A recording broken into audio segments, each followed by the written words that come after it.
चलिए तो बिना समय गंवाए हम अपने टॉपिक पे आते हैं। जैसा कि हमारा आज का टॉपिक है कि हम सिलेबस के बारे में चर्चा करेंगे। हिंदी में मुख्य रूप से हमारा जो सिलेबस होता है वह क्लास 9 to 12 मुख्य हमारा होता है। इसी के आधार पर किसी भी कॉम्पिटिटिव एग्ज़ाम में, चाहे जो भी एग्जामिनेशन होते हैं पूरे इंडिया में, कहीं से भी क्वेश्चन यहीं से पूछे जाते हैं। तो सबसे पहले हम बात कर लेते हैं क्लास 9 के सिलेबस पर। तो क्लास 9 का चाहे वह NCERT से हो, SCERT से हो या किसी भी बोर्ड एग्जामिनेशन से हो, अदर किसी भी बोर्ड के लिए हो, चाहे किसी भी कॉम्पिटिटिव एग्ज़ाम के लिए हो, क्लास 9 का हमारा जो सिलेबस है वो सबसे पहले आपको अपठित गद्यांश है। अक्सर आप देखते होंगे कि आपको एग्जामिनेशन में अपठित गद्यांश आता है। इसका अर्थ होता है कि जिसे हमने पहले कभी पढ़ा नहीं हो, अपठित, जो बिना पढ़ा हुआ है। ये किसी बुक से नहीं होता है, ये कहीं ना कहीं किसी पेपर के अंदर से या कोई हमारा जो नया टॉपिक देश में चल रहा होता है वहाँ से ये सब चीज़ लिया जाता है। अगला आपको निबंध लेखन, जानते हैं आप, हमेशा एग्जाम में आ रहा है। फिर आपको लिंग लिंग लिंग पहचानने के जो नियम और तरीके हैं वहाँ से रिलेटेड क्वेश्चन होंगे। वचन, काल, वाच्य, सेम चीज़ आप इंग्लिश में पढ़ते हैं, वही वॉइस जो होता है वाच्य। प्रसर्ग ने क्रिया का प्रभाव है। वाच्य परिवर्तन, संधि, समास, पर्यायवाची शब्द, विलोम शब्द, श्रुति संभिन्नार्थक शब्द, अनेक शब्दों के लिए एक शब्द, मुहावरे। ये श्रुति संभिन्नार्थक शब्द जो होते हैं, आप ऐसे समझिए कि सुनने में हमें लगते हैं कि हम एक ही शब्द सुन रहे हैं, पर उसमें थोड़ी सी अंतर होती है और अंतर होने की वजह से इसका अर्थ भी बदल जाता है। इसलिए हमें केयरफुली उस शब्द का उच्चारण करना चाहिए और सुनना भी चाहिए। ये हमारा आपका क्लास 10 का सिलेबस है। लगभग मिलजुल रहा होगा, लेकिन कुछ चीज़ अलग हो जा रहा है। यहाँ भी आपको अपठित गद्यांश है, पत्र लेखन है, निबंध लेखन है, संज्ञा है, सर्वनाम है, लिंग है। फिर आपको वाक्य प्रयोग द्वारा लिंग निर्णय, जैसे कुछ शब्द होंगे हमारे सामने लेकिन सीधे लिंग नहीं पूछे, कहे है कि इसको वाक्य में लाइए और वहाँ हमें समझाइए कि इसका लिंग क्या है। इसे ही हम लोग कहते हैं वाक्य प्रयोग द्वारा लिंग निर्णय। क्रिया के भेद, क्रिया पढ़ने के बाद क्रिया के अंदर कितने भेद होते हैं वो पूछा जा रहा है। विशेषण और क्रिया विशेषण। पद परिचय, पद और शब्द को आप पढ़ चुके होंगे, या पद और शब्द क्या होता है आगे जो हम क्लास लेंगे आपको समझाएंगे। वाक्य भेद, मुहावरे, लोकोक्तियाँ और अलंकार, ये आपको क्लास 9 और 10 के सिलेबस हैं। लगभग सभी बोर्ड में यही क्वेश्चन यहीं से पढ़ाया जाता है और यहीं से क्वेश्चन लिया जाता है।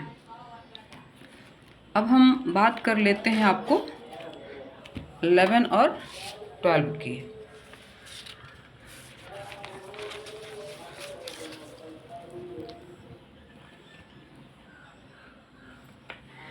ये रहा आपका 11 का सिलेबस। यहाँ थोड़ी सी आपको एक बात समझनी होगी। क्लास 11 देखिए, हिंदी ग्रामर सिलेबस। यहाँ संज्ञा पद, सर्वनाम पद, क्रियापद, विशेषण पद, अव्यय, पर्यायवाची शब्द, विपरीतार्थक शब्द, संधि, इसके भेद, फिर समास, उपसर्ग एवं प्रत्यय, फिर संक्षेपण। ये जो हम आपको बताए हैं 11 का ग्रामर, यह 11 जैसे कि आप देखते हैं कि हमारे 11 में जो बच्चे होते हैं वह कुछ बच्चे हिंदी 100 नंबर के पढ़ते हैं और कुछ बच्चे हिंदी 50 नंबर के पढ़ते हैं।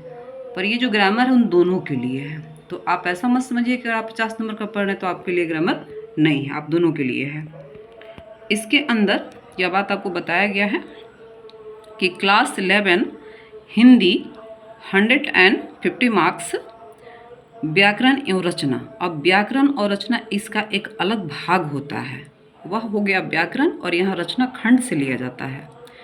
इसमें आपको पढ़ना है हिंदी साहित्य का इतिहास, साहित्य शास्त्र, गद्य रूप, काव्य रूप, प्रमुख रचनाकार एवं रचनाएं, पत्र लेखन, निबंध लेखन।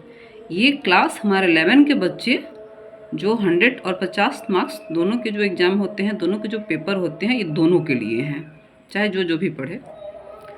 उसी तरीके से आपका ये क्लास 12 व्याकरण और रचना खंड के अंदर, यह दोनों दो बातें हैं, व्याकरण और रचना खंड, और फिर से आपको व्याकरण, ये दोनों दो चीज़ें हैं। यहाँ बात हो रही है व्याकरण और रचना खंड के अंदर 100 और 100 मार्क्स वाली बात। हिंदी भाषा और साहित्य की कथा आपको पढ़ना है, फिर पत्र लेखन, निबंध लेखन और टिप्पण लेखन, ये हमारे क्लास 12 के बच्चे इसको पढ़ेंगे। ये हो गया आपको व्याकरण एवं रचना खंड से 12 के बच्चे के लिए। आगे है आपको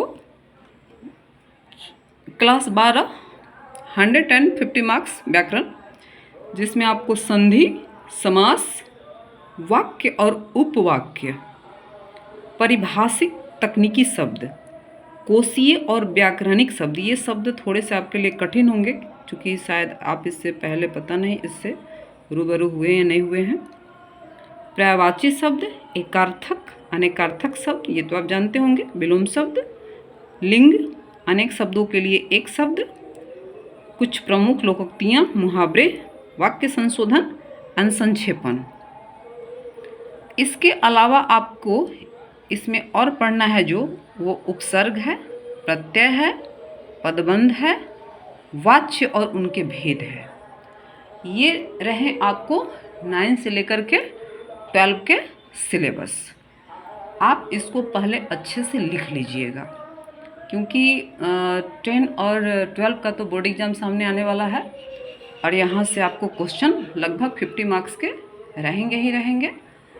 तो फिर हम क्या करेंगे कि इन्हीं सब पे आधारित हम एक टॉपिक पर हो सकता है कि आपको 2, 3, 4 वीडियो एक टॉपिक के ऊपर बने, क्योंकि यहाँ जो हम आपकी क्लास लेंगे उसका जो लेवल होगा वो हिंदी व्याकरण का जो सबसे हायर लेवल होता है वहाँ का होगा, चाहे वह 9 क्लास के बच्चे हों, चाहे वह 12 क्लास के बच्चे हों, चाहे वो कॉम्पिटिटिव बच्चे हों, सभी उसी व्याकरण के दौर से गुजरेंगे। अब 8 तक की बात गई, वहाँ तक बच्चे जो व्याकरण पढ़ते हैं वो थोड़ा सा इजी होता है, लेकिन किसी भी कॉम्पिटिटिव एग्ज़ाम में, चाहे 9, 10, 12 के एग्ज़ाम में जो व्याकरण की पढ़ाई होती है वह थोड़ा उच्च स्तर का होता है। जो हम जब हिंदी पढ़ना जब हम छोड़ देते हैं, हिंदी से हम बाहर निकलते हैं, फिर भी किसी भी हम जब कंपटीशन के एग्ज़ाम में उतरते हैं तो वहाँ व्याकरण आपको यहीं से आता है।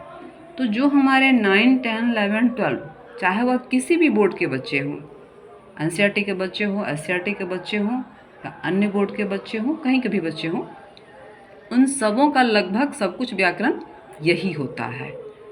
तो आप जो कुछ भी पढ़िए, ये मत समझिए कि हम 9 क्लास में पढ़ रहे तो हमको इतना हायर लेवल पढ़ने की क्या ज़रूरत है। अगर एक बार आप यहाँ पे संज्ञा पद को पढ़ लेते हैं तो फिर आपको 12 क्लास तक संज्ञा पद को पढ़ने की ज़रूरत नहीं होगी। इसलिए जो भी पढ़िए ध्यानपूर्वक पढ़िए, और फिर हम एक जैसे कि हमारा टॉपिक हम पढ़ाएंगे उसके बाद लगभग हम आपको 50 क्वेश्चन वहाँ से आपके सामने रखेंगे जो कि अक्सर बड़े स्तर के एग्ज़ाम में आते हैं। आपको उसे सॉल्व करना है, बाद में हम उसका आंसर आपको देंगे, लेकिन पहले आपको सॉल्व करना है खुद से, ताकि आप ये समझ सके कि हम जो पढ़े हैं इसमें हम कितनी बातें समझ सके हैं और हमारी तैयारी किस हद तक सही जा रही है या नहीं जा रही है। ठीक है, तो आज का हमारा यही टॉपिक था। अगले क्लास में हम अपने किसी न किसी टॉपिक पर हम लेकर के आएंगे। हाँ, अगर इन चारों के सिलेबस में जो हमारा कॉमन टॉपिक होगा वो हम एक ही बार पढ़ाएंगे। ऐसा नहीं कि 9 क्लास के लिए अलग से, 10 के लिए अलग से, 11, 12 के लिए अलग से। अगर हम संधि पढ़ रहे हैं तो अगर चारों क्लास में टच कर रहा है तो संधि एक ही बार पढ़ाई होगी और चारों क्लास के बच्चों को संधि यहीं से पढ़ना होगा। सबके लिए कोई अलग अलग पार्ट नहीं होगा। ठीक है, तो इस बात का आप लोग ध्यान रखिएगा। मिलते हैं अगले क्लास में। आप हमारे चैनल को अगर अच्छा लगता है, हमारी बातें आपको समझाने के तौर तरीके अच्छे लगते हैं तो हमारे चैनल को सब्सक्राइब कीजिए, क्योंकि हमारे जो भी वीडियो आएंगे बेल आइकन को ऑन कर लीजिएगा और फिर अपने दोस्तों को भी इसे शेयर और लाइक ज़रूर कर दीजिएगा। Thank you.